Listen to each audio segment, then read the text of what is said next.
Sir ನಮಸ್ಕಾರ sir. Sir ಇವತ್ತು ರೈತರು ಹೊಲ ಗದ್ದೆಗಳಲ್ಲಿ ಕೆಲಸ ಮಾಡ್ಬೇಕಾದ್ರೆ ಹಾವು ಚೋಳು ಮತ್ತೆ ಇದ್ರೆ ಹುಳ ಹುಪ್ಪಟೆಗಳು ಓಡಾಡ್ತಾ ಇರ್ತವೆ. ಆಕಸ್ಮಿಕವಾಗಿ ಆ ಹುಳ ಕಚ್ಬಿಡ್ತವೆ. ಸೊ ಕಚ್ಚಿದ ಮೇಲೆ ಅವರು ಯಾವ್ಯಾವ ಕ್ರಮಗಳನ್ನ ಅನುಸರಿಸಬೇಕು, ಅವರ ಪ್ರಾಣ ಉಳಿಸ್ಕೊಬೇಕಾದ್ರೆ ಏನ್ ಮಾಡ್ಬೇಕು ಅಂತ ಹೇಳಿ ನೀವು ಹೇಳ್ತೀರಾ ಸರ್? ಸರ್, ನೀವು ಕೇಳಿರೋ ಮಾಹಿತಿಯನ್ನು ತಿಳಿಸಕ್ಕಿಂತ ಮುಂಚೆ ನಾವು ತಿಳಿಸೋದು ಏನು ಅಂದ್ರೆ, ನಮ್ಮ ಭಾರತದಲ್ಲಿ ಪ್ರತಿ ವರ್ಷ ಹಾವು ಕಡಿತದಿಂದ 58ರಿಂದ 60,000 ಜನ ಸಾಯ್ತಾ ಇದ್ದಾರೆ.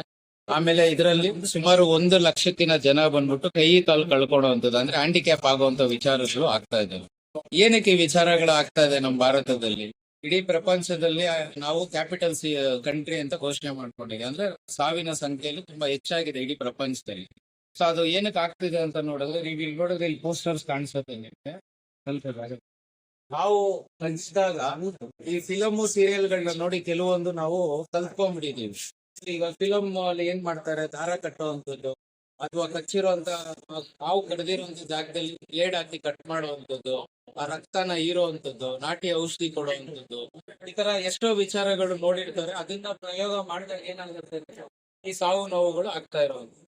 ಅದ್ರಲ್ಲಿ ನಾವು ಫಸ್ಟ್ ಏನು ಹಾವು ಕಡದಾಗ ಜಾಗನ ಕಟ್ ಮಾಡಬಾರ್ದು, ಯಾವುದೇ ರೀತಿ ಅದನ್ನ ಕಟ್ ಮಾಡುವಂಥದ್ದು, ದಾರ ಕಟ್ಟುವಂಥದ್ದು ಮಾಡಬಾರ್ದು.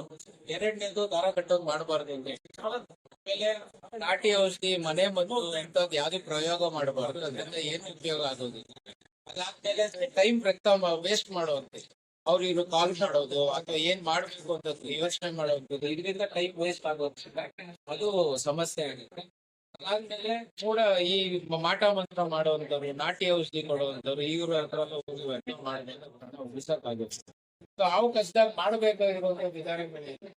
ಫಸ್ಟ್ ಹಾವು ಕಚ್ಚಿತು ಅಂದ್ರೆ ವ್ಯಕ್ತಿ ಯಾರು ಕಚ್ಚಿಸ್ಕೊಂಡಿರ್ತಾರೆ ಅವ್ರು ಕಾಮಾಗಿ ಅಷ್ಟೊಂದು ಗಾಬರಿಗಳು, ಬ್ಲಡ್ ಸರ್ಕ್ಯುಲೇಷನ್ ಗಾಬರಿ ಜಾಸ್ತಿ ಆಗುತ್ತೆ.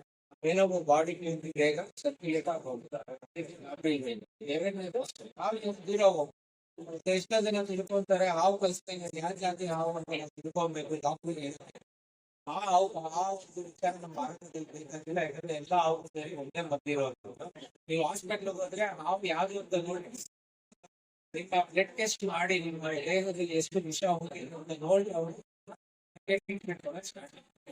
ಅದರಿಂದ ಹಾವಿನ ದೂರ ಹೋಗಬೇಕು. ಎರಡನೇದು ಕಚ್ಚಿಸ್ಕೊಂಡಿರುವಂತ ಸಂಘ ಏನಿರುತ್ತೆ ಅದನ್ನ ಮೂವ್ಮೆಂಟ್ ಮಾಡಬೇಕು. ಆದಷ್ಟು ಅದ್ರ ಮೂವ್ಮೆಂಟ್ ಇಂದ ಸ್ಟಿಫ್ ಆಗಿ ಇಟ್ಕೊಳ್ಳೋದು. ಕಟ್ಟಿರುತ್ತೆ ಇದೊಂದು ದಾರ ಕಟ್ಬೋದು, ಬಟ್ ಆ ದಾರ ಕಟ್ಟಬೇಕಂದ್ರೆ 3 ಗಂಟೆ ಹೋಗೋಷ್ಟು ಮಾಡಿ ಅದಕ್ಕೆ ಕಾಲು ಕಟ್ಟಿಟ್ಟು ಕಾಲು ಇದು ಮಾಡೋದು. ಆಮೇಲೆ ಏನಾದ್ರು ಬಳೆ ಗಿಡ ಹಾಕೊಂಡಿದ್ರೆ ಅಥವಾ ರಿಂಗ್ ಏನಾದ್ರು ಹಾಕೊಂಡಿದ್ರೆ ಅದನ್ನ ರಿಮೂವ್ ಮಾಡಿ, ಯಾಕಂದ್ರೆ ಆ ಜಾಗ ಊತ ಆಗುವಂತ ಸಿಚುವೇಶನ್. ಇದನ್ನೆಲ್ಲ ಮಾಡ್ಕೊಂಡು ಆ ಪೇಷಂಟ್ ಯಾವತ್ತು ನಡ್ಸ್ಕೊಂಡು ಓಡಿಸ್ಕೊಂಡು ಕರ್ಕೊಂಡು ಸ್ಟ್ರಕ್ಚರ್ಗಳಲ್ಲಿ ಅಥವಾ ಮಲಗಿಸ್ಕೊಂಡಿರೋ ಮನುಷ್ಯ ಅವ್ರು ಏನು ಮಲಗಿರ್ಬೇಕು, ಲೆಫ್ಟ್ ಸೈಡ್ ಅಲ್ಲಿ ಮಲಗಿರ್ಬೇಕು. ಆಮೇಲೆ ಕೈ ತಲೆ ಕೊಂಡಿರ್ತೀವಿ. ಯಾಕೆ ಮಾಡ್ತೀವಿ, ಬೆನ್ನಿಂದ ಯಾಕೆ ಮಲಗಿಸ್ಬಾರ್ದು, ನಮ್ಗೆ ಉಸಿರಾಟಕ್ಕೆ ತೊಂದರೆ ಆಗುತ್ತೆ. ಬೆನ್ನಿಂದ ಮೇಲೆ ರೈಟ್ ಸೈಡ್ ಅಲ್ಲಿ ಮಲಗಿದ್ದು ಮತ್ತೆ ವಿಂಡ್ ಪೈಪ್ ಎರಡು ಪಕ್ಕ ಇರೋದು, ವಾಂತಿ ಬಂದಾಗಲೂ ಸಮಸ್ಯೆಗಳು.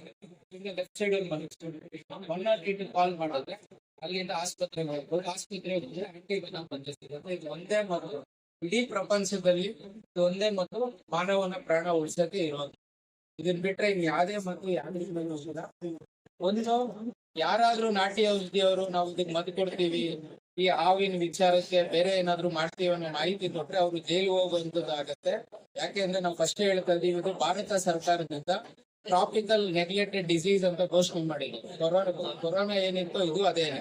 ಸೊ ಇದ್ರ ಮೇಲೆ ತಪ್ಪು ಮಾಹಿತಿ ಹಂಚುವಂಥದ್ದು ಅಥವಾ ತಪ್ಪು ವಿಚಾರ ಯಾರು ಹೇಳಿದ್ದಾರೆ ಅಂತ ನಾವು ಸೋಷಿಯಲ್ ಮೀಡಿಯಲ್ಲಿ ಹಾಕುವಂಥದ್ದು, ನಮ್ಗೆ ಇಷ್ಟ ಬಂದಿದ್ದ ಮಾಹಿತಿಗಳನ್ನ ಹಾಕುವಂಥದ್ದು ಆಗ್ತಿದ್ರೆ ಇದನ್ನ ಕಾನೂನು ಪ್ರಕಾರ ಅವ್ರ ಮೇಲೆ ಶಿಕ್ಷೆ ಕ್ರಮ ಆಗುತ್ತೆ. ಯಾಕಂದ್ರೆ ಇನ್ನೊಬ್ರು ಜೀವದ ಮೇಲೆ ಅವ್ರು ಆಟ ಆಡ್ತಾ ಇರೋದು. ಈಗ ನಾನು ಕೊಟ್ಟಿರುವಂತ ಇಷ್ಟು ಮಾಹಿತಿ WHO ವರ್ಲ್ಡ್ ಹೆಲ್ತ್ ಆರ್ಗನೈಸೇಷನ್ ಅನ್ನ ಕೊಟ್ಟಿರುವಂತ ಗೈಡ್ಲೈನ್ಸ್ ಏನಿದೆ ಅದನ್ನ ಓದಿ ನಾವು ನಿಮಗೆ ತಿಳಿಸ್ಕೊಡ್ತಾ ಇರೋದು. ಇದು ಬಿಟ್ಟು ಯಾವ್ದೇ ಸ್ವಂತವಾಗಿ ನಾವೇನೋ ಒಂದಿಷ್ಟು ಇದು ಮಾಡಿ ಸಾರ್ವಜನಿಕರಿಗೆ ತಿಳಿಸೋಬೇಕು. ನಾಟಿ ಔಷಧಿ ಯಾವಾಗ ವರ್ಕ್ ಆಗುತ್ತೆ ಅಂದ್ರೆ, ಪ್ರಾಣ ಹೋಗೋ ಟೈಮಲ್ಲಿ ಉಳಿಸಕ್ಕಾಗಲ್ಲ. ಹಾವು ಕಚ್ಚದ ಮೇಲೆ ಏನಾದ್ರು ಗಾಯ ಆಗಿದೆಯಾ, ಆಫ್ಟರ್ ಬೈಟ್ ಅವರು ಎಲ್ಲ ಆಗಿ ಮನೆಗೆ ಬಂದ ಮೇಲೆ ಬೇಕಂದ್ರೆ ನಾಟಿ ಔಷಧಿ ಕಟ್ಟು ಅವ್ರಿಗೆ ಬೇಕು ಅಂದ್ರೆ ಅವ್ರು ತಗೊಬಹುದು. ಬಟ್ ಪ್ರಾಣ ಹೋಗ್ತಿದೆ ಅಂದ್ರೆ ಆವಾಗ ಹೋಗಿ ನಾಟಿ ಔಷಧಿ ತಗೊಂತೀನಿ ಅನ್ನೋದು ಸರಿಯಲ್ಲ. ಯಾಕಂದ್ರೆ ಮನುಷ್ಯನಿಗೆ 2 ಆಪ್ಷನ್ ಇರುತ್ತೆ, ಅಲ್ಲಿ ಹೋದ್ರೆ ಉಳಿಬಹುದು, ಇಲ್ಲಿ ಹೋದ್ರೆ ಉಳಿತಾನೆ. ಸೊ ಅದನ್ನ ನಾವು ಯಾವ್ದನ್ನ ತಗೊಬೇಕು, ಅದಕ್ಕೆ ಹೋಗ್ಬೇಕು, ಆಪ್ಷನ್ ತಗೋಬಾರ್ದು. ಅದರಿಂದ ಕನ್ನಡಿಗರಿಗೆ ಎಲ್ಲರಿಗೂ ಹೇಳುವಂತದ್ದು, ನಮ್ಮ ರಾಜ್ಯದಲ್ಲಿ ಹಾವು ಕಡಿತ ಏನ್ ನಡೀತದೆ ಇದು ನಾವು ನಿಲ್ಲಿಸಬೇಕು ಅನ್ನೋದಾದ್ರೆ ಇಷ್ಟೊಂದು ಆಗೋ ಸಾವು ನೋವುಗಳು, ಕುಟುಂಬಗಳಿಗೆ ಆಗುವಂತ ನೋವುಗಳು, ಆಸ್ಪತ್ರೆಗೆ ಹೋಗಿ ನಾವು ಮಾಡೋ ಖರ್ಚುಗಳು, ಕೈ ಕಾಲು ಕಳ್ಕೊಳ್ಳುವಂಥದ್ದು, ಪ್ರಾಣ ಹೋಗುವಂಥದ್ದು, ಇದನ್ನೆಲ್ಲ ತಡೆ ಹಿಡಿಬೇಕು ಅಂದ್ರೆ ಈ ವಿಚಾರಗಳನ್ನ ಮಾಡ್ಬೇಡ್ರಿ, ಈ ವಿಚಾರಗಳನ್ನ ಮಾಡ್ರಿ. ಈ ಸುಮ್ಮನೆ ಕೂತಿರೋ ಟೈಮಲ್ಲಿ ಇನ್ಸ್ಟಾಗ್ರಾಮ್, ಫೇಸ್ಬುಕ್ ನೋಡೋದಕ್ಕಿಂತ ಗೂಗಲ್ ಅಲ್ಲಿ ಇದ್ರ ಬಗ್ಗೆ ಸರ್ಕಾರದ ಎಲ್ಲಾ ಮಾಹಿತಿಗಳಿದೆ, ಕೂತ್ಕೊಂಡು ಓದಿ. ಈಗೇನ್ ಬ್ಯಾನರ್ ಹಾಕಿರೋ ನಾವು ಸೃಷ್ಟಿ ಮಾಡಿರೋದಲ್ಲ, ಎಲ್ಲಾ ಕಡೆ ಗೂಗಲ್ ಅಲ್ಲಿ ಇದೆ. So ಇದನ್ನ ನೀವು ಮಾಹಿತಿ ತಗೊಂಡ್ರೆ ಪ್ರಾಣನ ಉಳಿಸ್ತೀವಿ. Thank you sir.